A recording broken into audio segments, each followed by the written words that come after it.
বলে দেন তো ভাই, ভাই ভাই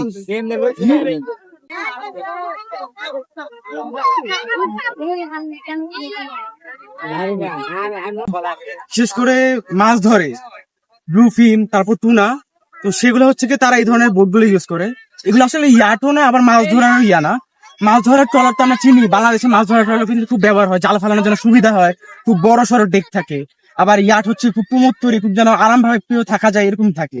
এটা মিশ্রণ, পিছনে যে অংশটা এটা কিন্তু একটু বড় সড়ো, যার কারণে যারা মাছ ধরে তারা যখন বড়শিটা ফালায় যেন সুবিধা পাওয়া যায়, পিছনে একটা খালি জায়গা থাকে। আর ভিতরে একবার ইয়াটের মতো বেডরুম থাকে, একটা বিশাল ডাইনিং স্পেস থাকে।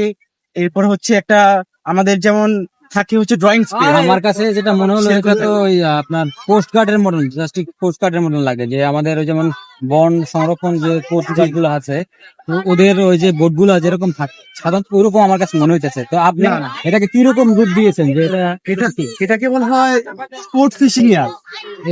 স্পোর্ট ফিশিং ইয়ার, তো ওইটা হচ্ছে ওটার আদলে তৈরি করা। বিশেষ করে হচ্ছে আমেরিকার একটা কোম্পানি আছে জেরেড বে, তাদের একটা মডেল অনুসারে করা। এটা তৈরি করতে আপনার আনুমানিক কতদিন সময় লাগছে? প্রায় 1.5 মাস। 1.5 মাস আসলে আমাদের বানাতে সময় লাগে না, দেখা যায় চায়না থেকে প্রোডাক্ট আসতে অনেক সময় ডিলে হয়, 15 দিন 20 দিন লেগে যায়। তো টোটাল আমাদের একটা টাইম লাগে 1.5 মাস 2 মাস 2.5 মাস, অনেক টাইম লাগে।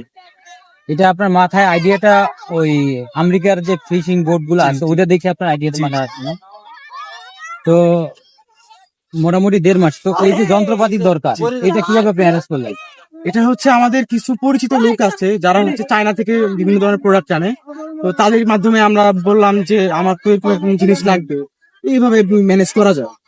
অনেকেই আনতে চায় না, কারণ এটা পড়ে যাওয়ার একটা ড্রোনের আন্ডারে, যার কারণে কাস্টমে অনেক ঝামেলা হতে পারে। অনেকে আনতে চায় না, কিন্তু আসলে অতটা ঝামেলা হয় না, কারণ এগুলা হবি গ্রেডের, তো এগুলা খুব একটা ওইরকম জিনিস না যে আটকায় ফেলবে বা অবৈধ জিনিস।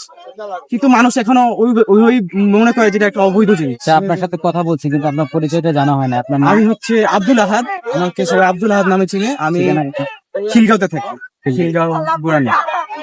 আপনি স্টুডেন্ট? জি, আমি হচ্ছে ক্লাস 9-এ পড়ছি, ন্যাশনাল আইডিয়াল স্কুলে। ও এখন 9-এ? জি। আচ্ছা আচ্ছা, দারুণ আবিষ্কার করছেন আপনি। তো দেখি আপনার আবিষ্কারটা দেখে আসলে আমরা মুগ্ধ। তো আশা করি আপনার কাছ থেকে জাতি আরো অনেক কিছু আশা করবো। ধন্যবাদ, ভালো থাকবেন। আমি বলবো হচ্ছে আমাদের চিন্তাধারা একটু উন্নত করতে হবে। অনেকেই বলে বাংলাদেশ 30 বছর পিছনে আছে, আমি বলবো 40 বছর পিছনে আছে। বাংলাদেশের মানুষ এখন ওই জিনিসটা দেখে অবাক হয়, কিন্তু এগুলো কিন্তু অবাক হওয়ার মতো জিনিস না। এটা অন্যান্য দেশে খুবই কমন, আমাদের এটাকে কমন করতে হবে, আমাদের সবার মাঝখানে এটা ছড়াইতে হবে।